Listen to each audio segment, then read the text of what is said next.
We are Columbus Community Hospital, dedicated to providing compassionate, accessible healthcare close to home. Here's another edition of our podcast series, Columbus Community Hospital Healthcasts. Colorectal cancer is the second leading cause of cancer death among men and women combined in the United States, but it can be cured if it's found early enough. That's why screening is so important. Joining us now to talk more about that is Dr. Myron Morse from Columbus General Surgery. Thanks for talking with us today, Dr. Morse. Hey, Bill. Thanks. It's good to be here. Well, thank you. And Dr. Morse, let's jump into this. First off, can you tell us a little bit about colorectal cancer and how it is different than other forms of cancer? Well, as you mentioned, it's fairly common, and actually we're seeing some rise in the rates in younger people, which has been most intriguing here as of late.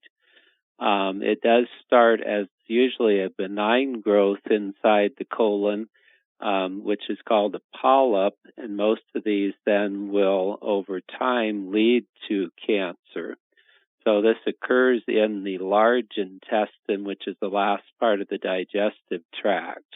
And the difference between colon and rectal is just more the position that it's in the colon, but it's kind of put together because they act very similar.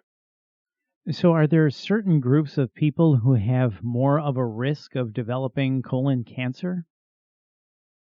Yeah, certainly people that have some hereditary syndromes, which are a little more rare, they can be at a higher risk. People with a first-degree relative that has had colon cancer, they're at a higher risk.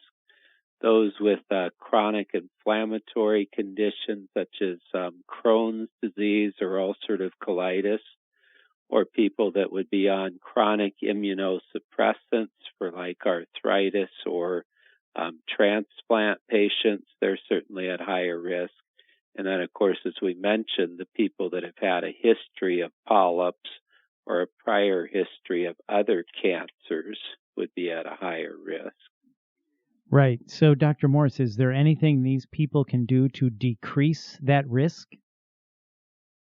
Well, the primary thing first off is to implement the screening recommendations. So trying to find things early before they turn to cancer. And then certainly watching for signs and symptoms that may indicate there's a problem, such as a change in your bowel habits, blood in the stool, unexplained weight loss or abdominal pain. Those things might be, a sign that they should seek attention earlier rather than later. A number of other things, of course, are diets and maintaining a healthy weight. People that eat more fiber are shown to have a decreased incidence, avoidance of things like processed meats or red meats, and of course moderation in like alcohol. And anybody that smokes, obviously that's another risk factor for all types of cancer. The other interesting one that decreases your incidence by 40% is taking a baby aspirin a day. Well, those are really good points to remember, Dr. Morris. So let's turn to screening since it's so important. What screening options do you offer at Columbus General Surgery? Well, there's essentially two screening options that can be utilized. One is more done in an office-based setting that might be done by the primary care doctors, which would be the stool-based tests where they would look for either microscopic amounts of blood in the stool, or the other one that you've probably seen on advertising is called Cologuard, which looks at DNA of cancer or precancerous cells. And those are done just as an office space sent into a lab to screen to look for these things.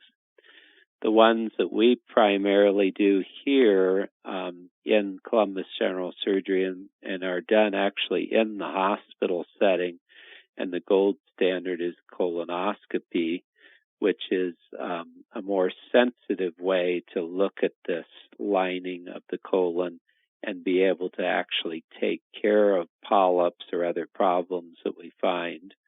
The other visual test that's used in a hospital setting would be either a contrast CAT scan or a barium enema. So let's talk about when to start these screenings. You were mentioning earlier that there's actually a rise in young people. So when is it recommended that someone start screening for colon cancer? Sure, and the American Cancer Society actually came out this past May and said now the age should begin at 45 years of age because of this younger population being seen. The other thing that we look at is a family history of colon cancer. If there was somebody that was very young with colon cancer, then we look at 10 years prior to the youngest family member that had colon cancer as a starting point. And certainly, again, worrisome symptoms or changes that would warrant looking for problems is also a reason to do it. That would be more of a diagnostic colonoscopy rather than a screening colonoscopy. Right. And then how often after the first screening should someone get screened again? Well, in an average risk person that just does this as a routine screening test and no polyps are found, it's recommended to do this every 10 years. If a person does find polyps, it depends on how many and the type of polyp, but generally then it's every 3 to 5 year intervals to do that. And also in a patient that has a strong family history of colon cancer, it's generally recommended to do every 5 years. So let's talk about PrEP because this is the big thing for most people. I'm raising my hand. I have had a colonoscopy. The PrEP is not that bad, okay? And when my friends say to me, I'm not going to get a colonoscopy, ooh, that PrEP, I go, what is wrong with you? Would you rather get colon cancer or go through the PrEP? The PrEP is easy. So, Dr. Morris, can you just tell us the preparation for colonoscopy? It's not that bad, right?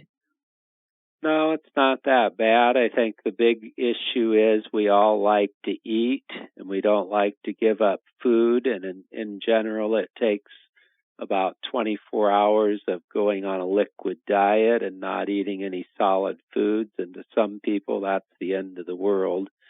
The laxatives have been a little bit easier. The old days, we used to drink a very large gallon jug of liquid that would flush you out and you'd get very waterlogged. The preparations have become a little more palatable, and we kind of can mix them into Gatorade or other solutions that make them more easily ingested. Still, the results are going to be you have to get cleaned out to get a good exam, and so it's important. The preparation is really the key to this exam. And I tell you, when you get cleaned out, you actually feel good. So let's talk about the actual procedure itself. Again, easy. So some people may think it's painful or uncomfortable. It's not. So tell us about the procedure itself.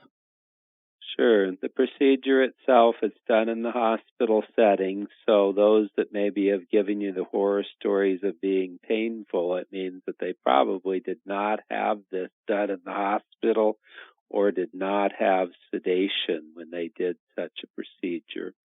But once you do your preparation ahead of time, you come into the hospital, you check in, you'll visit with anesthesia.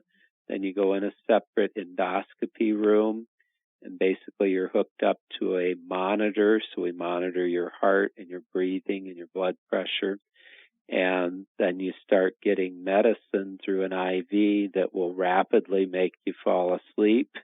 The procedure itself takes about 10 to 15 minutes, and when you wake up, you'll wind up back in your room and you'll wonder what happened.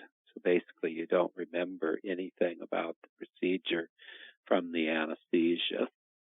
And that's exactly it. You wake up, you feel good, you're under a warm blanket, the doctor comes in and goes, Hey, you look good. We'll see you in 10. At least that's what happened in my case, and it was Exactly. easy. So please And I go know a get lot of a people say it's the colonoscopy. best sleep they've had in a long time. I'm telling you, it's true. I felt great when I woke up. Oh my goodness. So please go get the colonoscopy. And as Dr. Morse said earlier, it is the gold standard.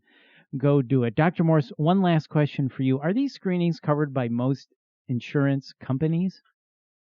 Most insurance companies do cover these. They actually are encouraging this as prevention. And so a lot of people that have wellness and screening type things built into their insurance, they cover these 100%. The interesting thing with insurance is they don't always follow the recommendations of the American Cancer Society, so they all haven't gotten on board with this early age adoption yet. Also, if we do, and the reason we're doing this is to look for polyps, if we find polyps and we do then immediately remove them, then they change this from a screening test to a diagnostic or therapeutic test, and then it kind of gets into a little different category for insurance.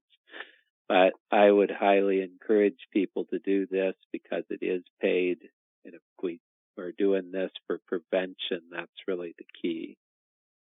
That is the key, prevention. Dr. Morse, thank you so much for your time today. Listen to Dr. Morse, how calming and soothing he is. I'm telling you, that's what you need for the colonoscopy. A good doctor like Dr. Morse, he's going to take care of you. It's going to be the best thing you've ever done. Thank you so much for your time today, Dr. Morse. We appreciate it. And for more information on colon cancer screening or Columbus General Surgery, please visit columbushosp.org. That's columbushosp.org. This is Columbus Community Hospital Healthcasts from Columbus Community Hospital. I'm Bill Klaproth. Thanks for listening.